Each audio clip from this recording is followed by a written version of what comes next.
Kemudian yang berikutnya, kejadian yang keberapa sekarang? Yang ke-8 adalah Nabi SAW tinggal bersama Aisyah radhiyallahu taala anha. Kata beliau, "Tsumma bana bibdati khairi sahbihi." Kemudian setelah itu Nabi SAW tinggal bersama putri dari sebaik-baik sahabatnya. Ini kata bana ya. Jadi ada namanya akad. Akad itu akad nikahnya. Kalau bana, albina, bina itu artinya dia sudah tinggal bersama istrinya. Dan itu saya sudah terangkan ya, bahwa di sebagian kondisi manusia di pernikahan ada yang akad nikah langsung tinggal bersama istrinya. Tapi ada sebagiannya dia akad saja, tinggalnya nanti di waktu yang lebih cocok. Di waktu yang lebih cocok. Dan sampai sekarang itu berjalan ya. Sampai di Indonesia juga ada hal-hal itu. Dan itu nggak ada masalah.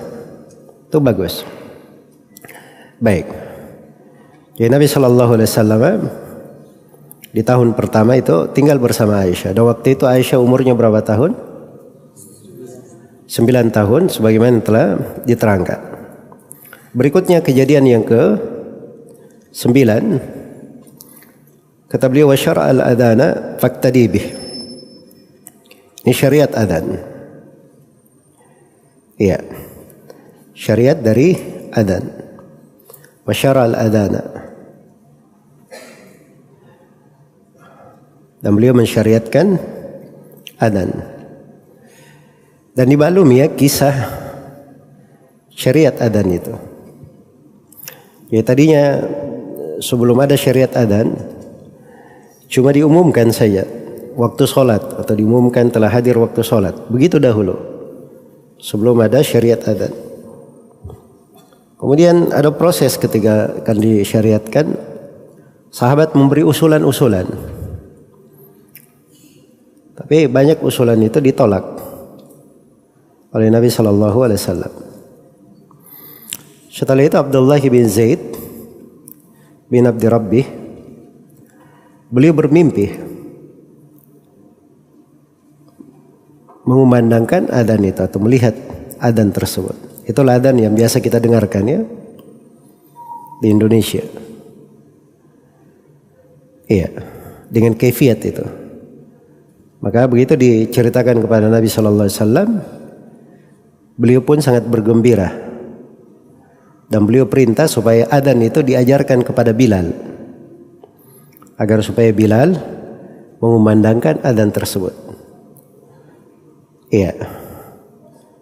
Nah ini sebenarnya juga banyak pelajarannya di masalah syariat adzan ini. Cuman kita kan di sini hanya melewati ya peristiwa-peristiwa secara global supaya diketahui. Iya. Dan ada hukum-hukum terkait dengan adzan itu.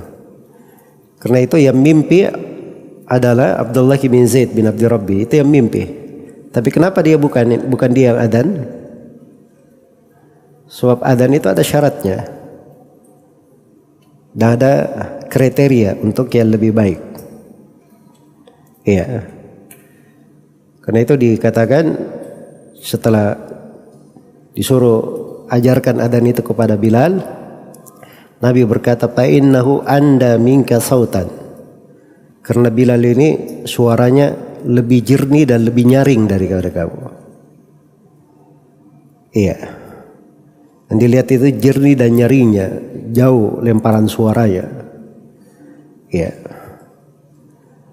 Bukan adzan dilihat siapa yang paling jago melagu-lagukan.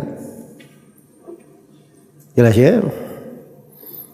Ini jadi aneh juga belakangan ini tukang adzan ini, karena masuk di pembahasan adzan tukang lagu-lagu itu tadi. Iya. Akhirnya kadang sebagian orang merasa kalau dia tidur terdengar adzan lebih asyik untuk tidur. Nah, ini dari musibah juga ya di adzan itu.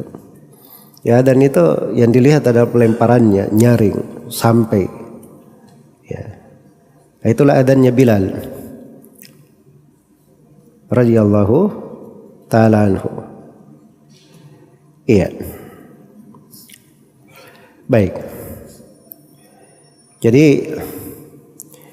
Nabi Shallallahu Alaihi Wasallam perintah Bilal untuk mengumandangkan adzan. Jadi ini 9 kejadiannya. Kalau dilihat di bait syairnya, Ghazwatul Abwa itu ada kemungkinan masuk di tahun pertama di sini. Tapi dari sudut sejarahnya, dia terjadinya di bulan Safar di tahun kedua. Jadi cocoknya dia masuk di peristiwa di tahun kedua.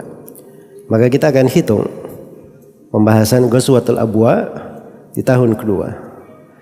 Kemudian memang disebut oleh Ibnu Hajar rahimahullahu taala, ya, bahkan sebagiannya menukil ijma' seingat saya, awal syariat jihad itu baru di tahun kedua Hijriah.